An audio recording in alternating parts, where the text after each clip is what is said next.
everybody, my name's Lara. I'm a dual Canadian British national and I moved from the UK to British Columbia, Canada in November 2022 with my husband and our 2 dogs, and we're absolutely loving every minute of it. We love our life out here so much. In today's video I'm going to discuss the first few things that we did when we landed in Canada, and I'm hoping that this can kind of act as a guide to you for things that you can do when you land in Canada yourself. Number 1 is getting your SIN number, which is a social insurance number.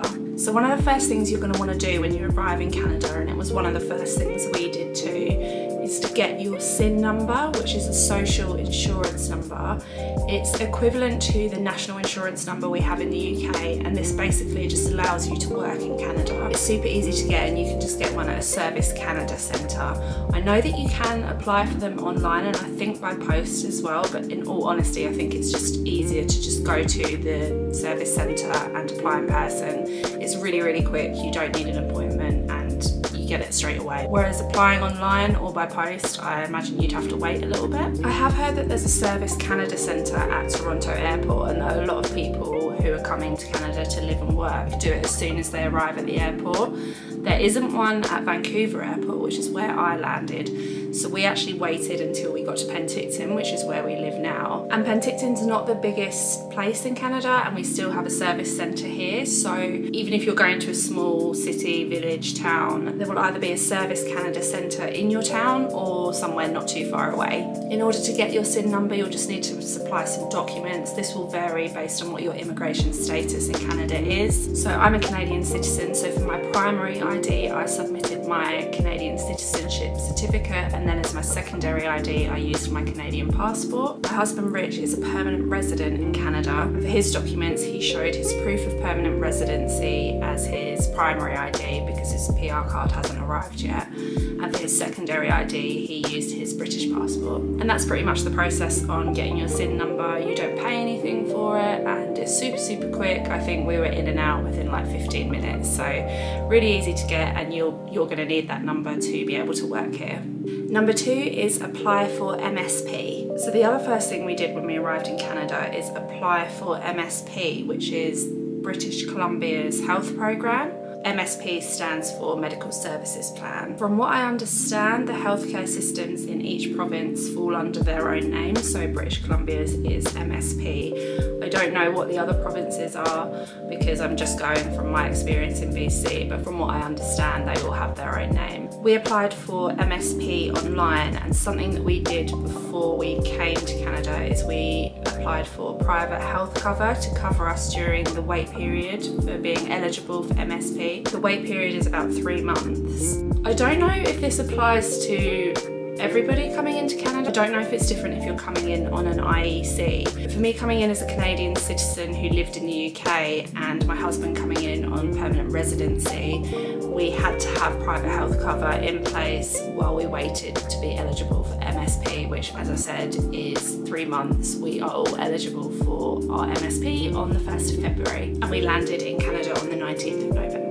And in terms of the health cover while we were waiting, we used Destination Canada Visitors to Canada insurance. There is another part of applying for the MSP program, which I'm going to mention now in my next point. Number 3 is apply for your services card and driver's license. The second part of applying for MSP, and again I don't know if this is the same in each province, this is just how it is in British Columbia, is that you need to apply for a services card in order to be able to access the healthcare services. You can do this at any Service BC centre and you don't need an appointment. Well, at least we didn't when we did ours. I now have my services card because I'm a Canadian citizen. I was able to show my Canadian passport and then just a bank card with my name and signed signature on the back. Those are my forms of identification, and then they just asked me my height, my eye colour, my weight.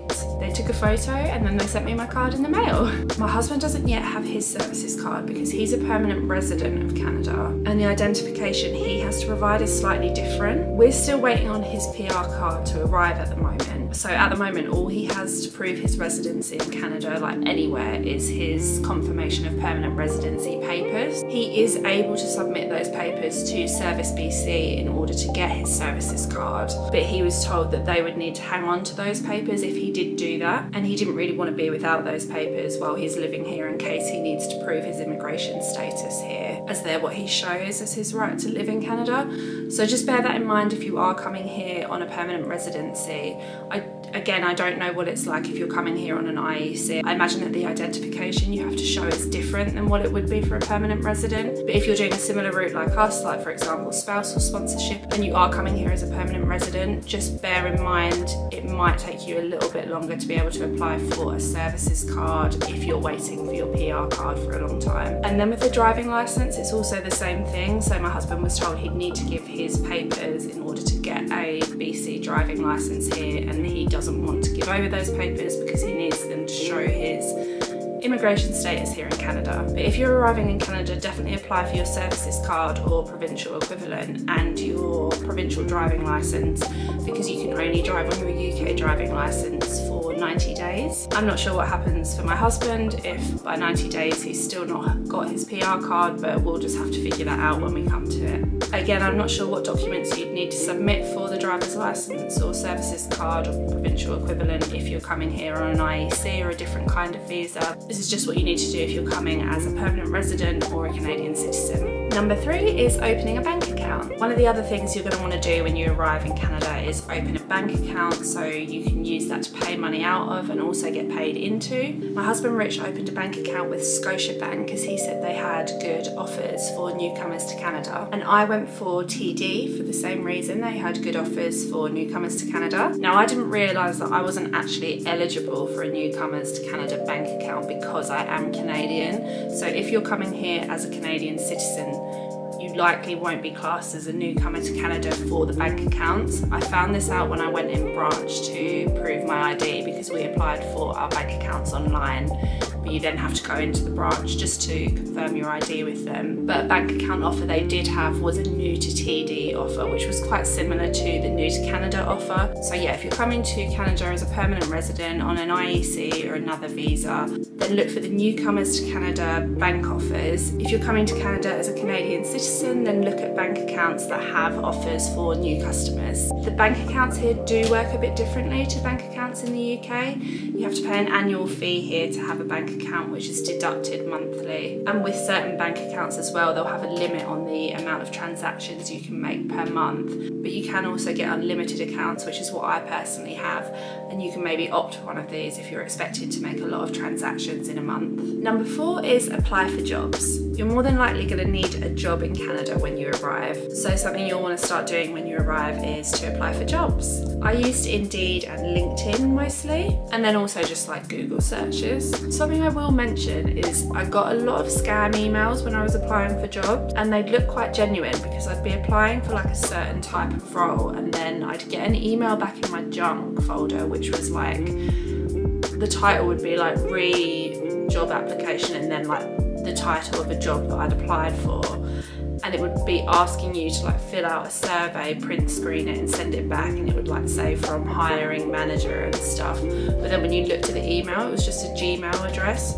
I don't know if these are like proper scam emails where they're going to hack your computer, but I still don't think they're genuine, and just watch out for those because that's not something I've come across before, and I really noticed it a lot when I was applying for jobs here. Number 5 is to get a Canadian cell number. This is quite an important one, and it relates to applying for jobs too. I'd say it's really important to have a Canadian cell number to put on your CV so that they can contact you on that number rather than phoning a UK number that they don't necessarily recognise. You know, you could just go to a shop and get the cheapest phone and contract that they have if you just want that phone to receive phone calls. I can't believe I just did that old school phone symbol. Hello. Or something else you could do, which is what my husband did, is he brought his phone over from the UK and he got an eSIM, which gave him a Canadian number and a Canadian cell plan that he was able to choose, and he's still using his UK phone, but he's got a fully working Canadian phone number. So that's something else you could maybe do as well if you don't want to go in branch and get a new phone and a new SIM, and if you're maybe bringing your phone from the UK with you. Number 6 is get a credit card. Now I wouldn't say this is something you definitely have to get. This is kind of more going to be dependent on your situation. With us, it wasn't that we wanted a credit card, but because we want to buy a house later on this year, which involves applying for a mortgage, we need a good credit score. And your credit score from the UK does not follow you to Canada. Obviously, this could be a good or bad thing depending on what your credit score in the UK was. But if you do want to do something like apply for a mortgage or maybe apply for a car on finance or something, you're going to need a credit score, so you need to establish a credit score here in Canada. And I'm not going to lie, we struggled to get any sort of finance at first because obviously you're completely new here, they've got no record of you at all, and we just, everything we were applying for, even like we'd buy stuff online and like try to apply to do like the pay in full payments, and we were getting declined for all of those. The only credit card that we had luck with, and one that I would recommend applying for, is the Capital One credit card. And in the same way that bank accounts are a bit different, that you pay an annual fee, you have to pay an annual fee for credit cards, I believe, as well. I believe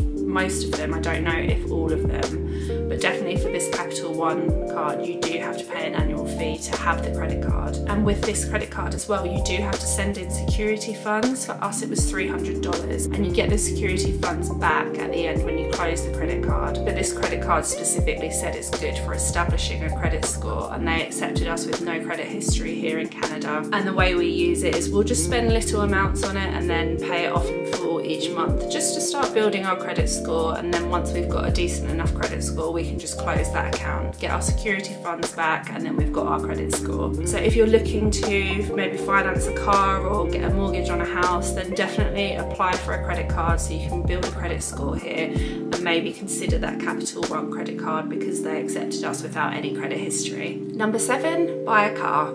Again, with the last point, this one isn't a necessity, and this is probably more based on whether you see yourself staying in Canada long term, but you're most likely going to want to get a car quite soon because it's such a massive country. Public transport isn't the same here as it is in the UK. The bigger cities, I know, have more trains and a bit more public transport, but if you're living in one of the smaller cities or villages, then you really are going to need a car to get from A to B because it's just so big and vast out here. I don't drive myself yet, so I don't have a car at the moment, but my husband does, and he does have a car. Initially he tried to apply for a car on finance, but he wasn't approved because we don't have any credit history here. So in the end he did get a second-hand car which he paid for up front, and I definitely say that's the way to do it if you are planning on getting a car here in Canada. Make sure you've got some money saved up to be able to do that because you likely aren't going to be able to get one financed.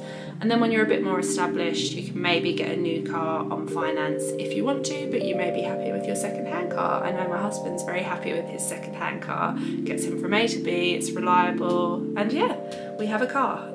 And number 8, and my last point, is buying furniture. So a really big tip for getting furniture here in Canada, and something that we did, is to use Facebook Marketplace. People sell and give away so much stuff on there, so much more than what they do in the UK. Like, lots of people here will give things away for free, and obviously that can really help you with saving some money, not having to buy things brand new when you're new to Canada. We were able to get loads of stuff on Marketplace just from this one guy that was moving province, and he was going to give everything to us for free. We did pay him $50 because we felt like we couldn't take all of this stuff and not give him anything. But definitely just have a look at Marketplace in the area that you're in, because more than likely somebody will be on there getting rid of things that they don't need anymore, possibly for free or at a very low price. There's also lots of thrift stores here where they're selling second-hand furniture really discounted. And another tip, if you happen to arrive around Black Friday, which is when we landed, use the Black Friday sales. We definitely use Black Friday sales to get loads of things for our house. We've got so much furniture at heavily discounted prices.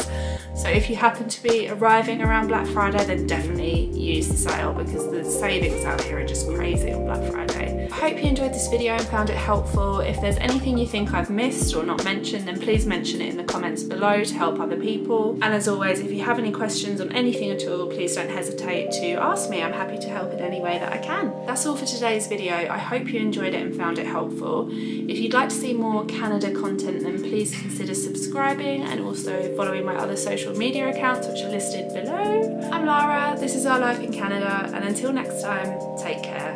Bye!